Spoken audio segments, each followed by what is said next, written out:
Hello and welcome back to my channel. This is another get ready with me. We're gonna walk through, do makeup, yada yada yada. Just chit chat about life updates. I feel like it's been a while since I've done it. Let's just start, get into makeup. Put this on while you're cleaning, doing dishes, I don't know, sending an email to your manager, what have you. You don't have to look at the screen if you don't want to because we are going to be chit chatting. I'm gonna add some of the Embryolisse cream to my skin to just help get it a little bit slicker also. So let's start off with the elephant in the room, which is my white balance. I have been fighting this past week-ish with the white balance settings on my camera. Today I'm filming with auto white balance. Should I change it? Let me change it. Let me just finish moisturizing so it can just sit. Okay, I changed it. It could be better, it could be worse. I won't know until I'm in editing. Basically, I filmed, I tried to film on Saturday, and the videos that I filmed, which would have been for shorts, were unusable. Like the white balance, because I was filming on auto, bounced back so much because it couldn't figure out I'm very pale and I wear a lot of black. And it couldn't figure out what the shot was. So every time I was trying to put makeup on, it would like sometimes balance out the makeup, and then sometimes it would just make it look like the video was black and white because I'm so pale and the lights are so bright around me. It's a very convoluted way of saying that I basically have had to teach myself how to white balance within my camera settings. And it's been a journey. I had to buy a 18% gray card.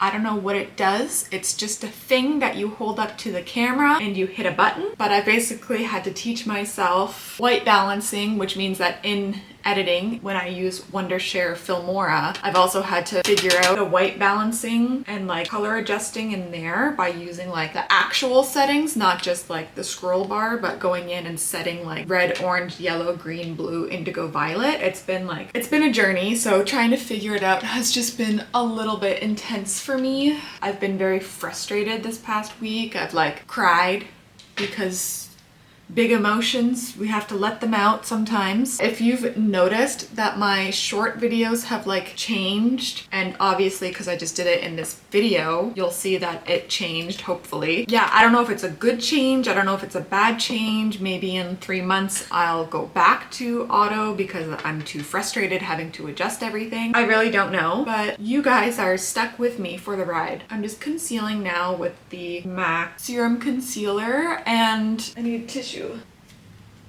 So recently when I went to the mall to buy the new nudes from MAC, the lipsticks, which I would just like to say thank you MAC Cosmetics Canada, because a week and a half after I bought the lipsticks, I had the PR package arrive, which is like so crazy to me that you guys acknowledge me and you like me and my artistry. But like the lipsticks that I'm showing, I've purchased, and in the description every time I do put when gifted items are gifted. I just want to shout out MAC Canada because you're the first brand to consistently appreciate me with PR packages, and I just really love that. While I was there, I sampled on my skin again the serum foundation, this guy, because I was wearing NW10, and every time I would like go about my day and then look at my skin, I kept thinking that it was like the wrong undertone and it was too dark. So while I was there, I sampled NC10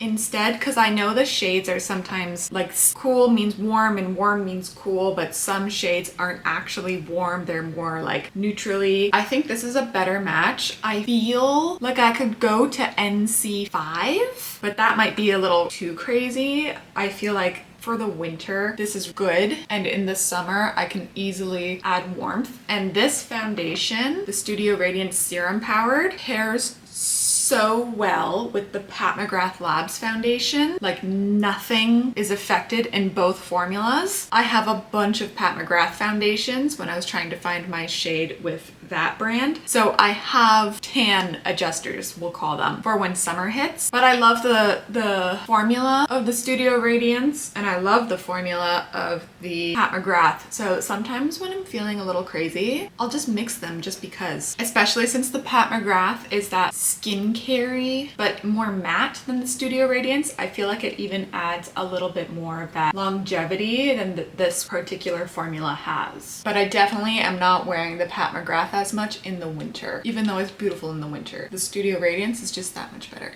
I'm just contouring with the Sephora contour stick. I don't feel like doing my forehead today. No reason, but I'm just doing my eyes, my nose, and my cheeks. And this formula is so creamy and buildable. You don't really have to be particular with it. Like, this is a huge brush to do nose contouring with. I kind of do it in reverse, where I'll just contour everywhere. And then I just go back on the nose bridge and add that lightness back in. And you can't even tell that I just smeared contour all over my nose. I'm gonna set my face with the REFY water-based powder, and I think my powder has, okay, this is gonna be a crazy sentence. Ready? I think my powder has dried up, and I know what you're thinking, but this is a water-based powder. When you first use it, I'd say up until the very end of its life, like putting it on feels wet. Like it actually feels like you're just putting a wet brush against your skin. But now that this powder has, I think I've had it for a year now, I think my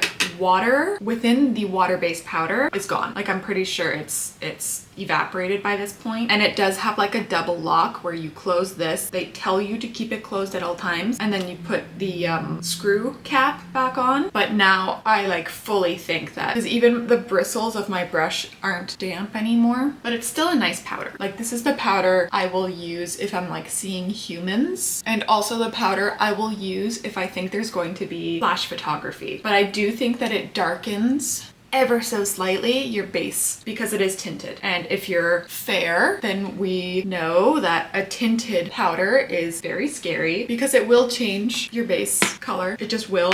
You can't have a powder with pigment in it and then be like, the pigment just like disappeared. It can't disappear. It's a pigment. Like it has to go somewhere, and it goes into your makeup. But it isn't as harsh, we'll say, as like other powders. Sorry, crossing my legs. Oh, I'm stuck on a cord. Okay.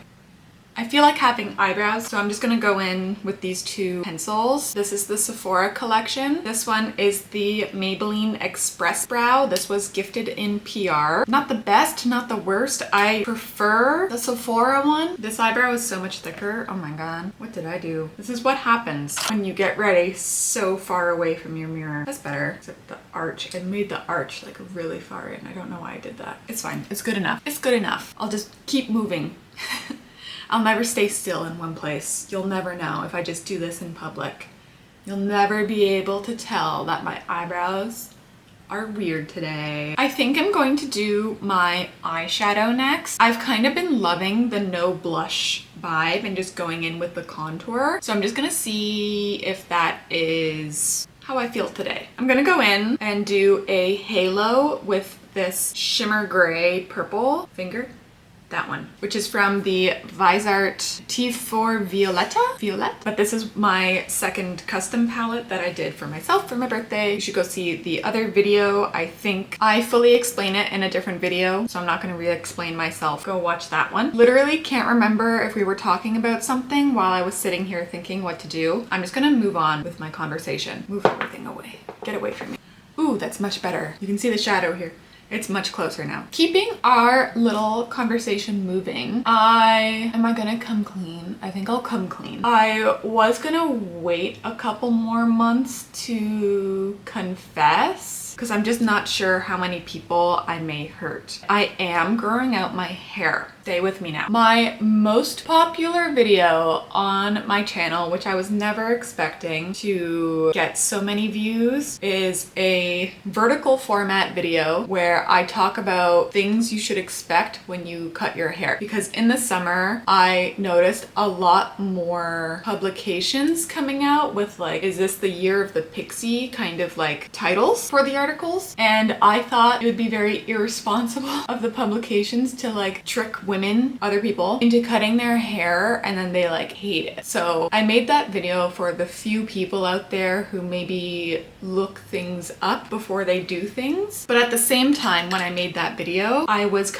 not having dysphoria, but I definitely was feeling the limits to my short hair. And if you haven't seen that video, I will link it above me and in the description box below if you want to watch it after this video. I explain in that video at the very beginning that I have had basically every single short hairstyle. I have the experience and the knowledge, so I tell it like it is in that video. Yes, it was meant to be helpful for other people looking to get into short hairstyles like pixie cuts or shorter. At the same time, like if I rewatch it now, I almost feel like I'm making it to convince myself to keep my short hair. I was thinking about growing my hair out basically since making that video, like the days coming up leading into that video, and then I kept like holding out, going like, you know, maybe it's just whatever, the loodle phase, like who knows, maybe it's just how I feel in the moment. And I kept getting my haircuts, and I love the haircut, like I'm not denying that it looks good and I can pull off a pixie, but I just kept having that voice in the back of my head being like, well, what if you go back to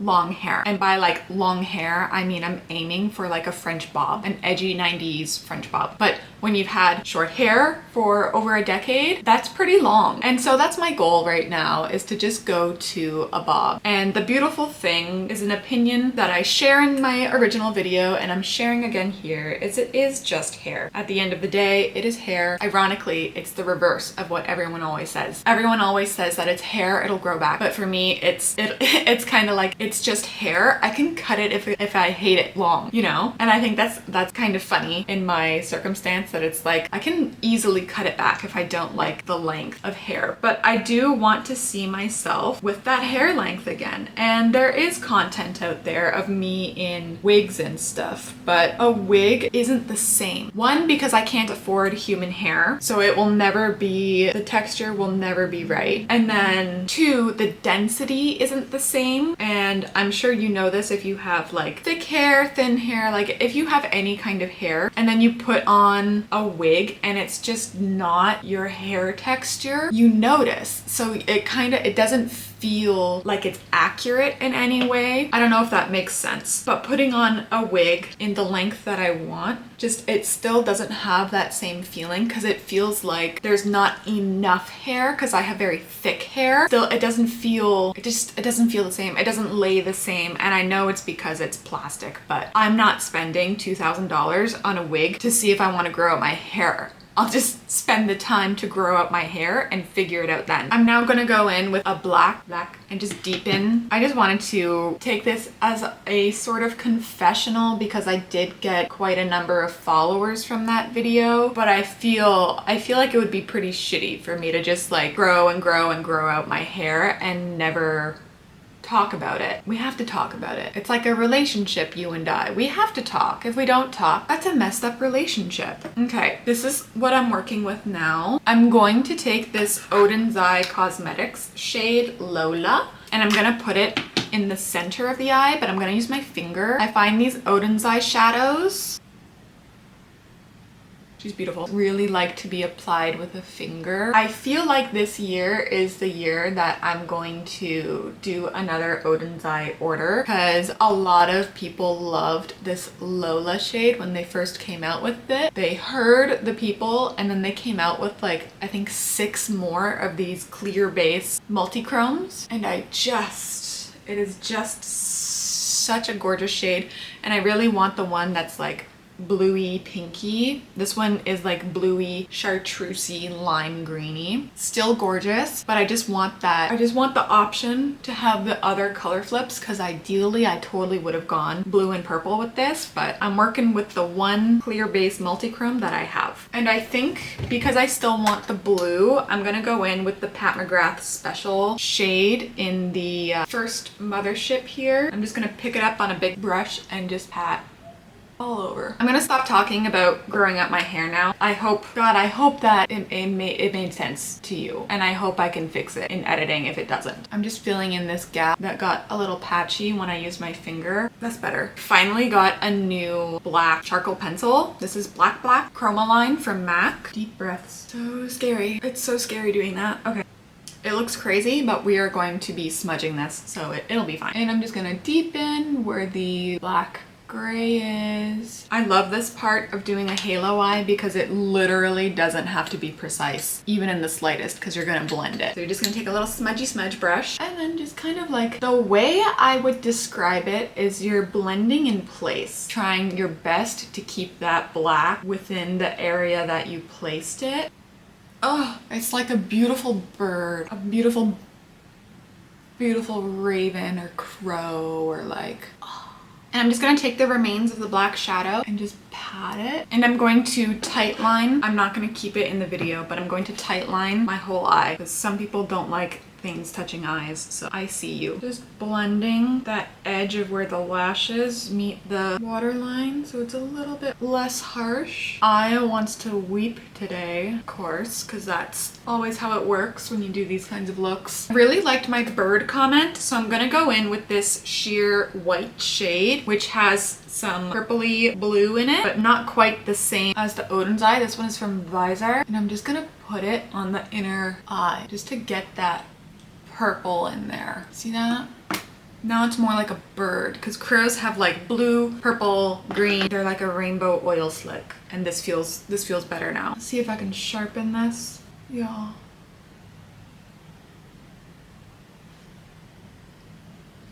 Get it all the way to the hairline. Ooh, gorgeous. I still have to put mascara on. I can't believe it. Max Stack, because she's almost at the end of her life and I need to use her up. What I love about doing these eye looks is imperfection adds to it. And as the day goes on and this like oily slick mess will get like creasy and weepy, it gives it that extra little zhuzh. Usually that's how like all makeup looks. Like when I do my videos, it never looks as good as it does after like 20 minutes. That 20 minutes from like application to walking out the door sometimes is like that je ne sais quoi. Beautiful, stunning. Just keep adding and adding and adding. How beautiful is that?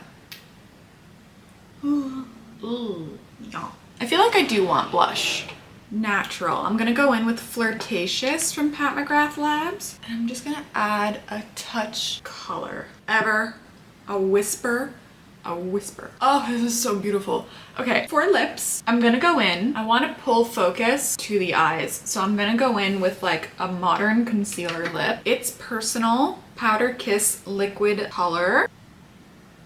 This is the first one I've ever tried with the nude. This is one of the newer colors that came with the nudes launch. I would describe it as the 2016 matte lip, but comfortable, right? That's how I would describe this formula, because it is matte, but it is so light and it doesn't really dry out your lips in the same way that the OG like liquid lip formula does. But you can't fuss it around too much, otherwise it will pick up on itself. You can't really layer and layer throughout the day, otherwise it picks up on itself. So it truly is like a matte lip. You put it on, you don't touch it, but I'm touching it today to see what happens. I'm gonna go in with the Nina 501 Classic Beige, and if it goes really bad, we're gonna add a gloss on top. Didn't go bad. Did not go bad at all. Yeah, I'm gonna line with Greige just to add some dimension. I'm so happy with how this turned out.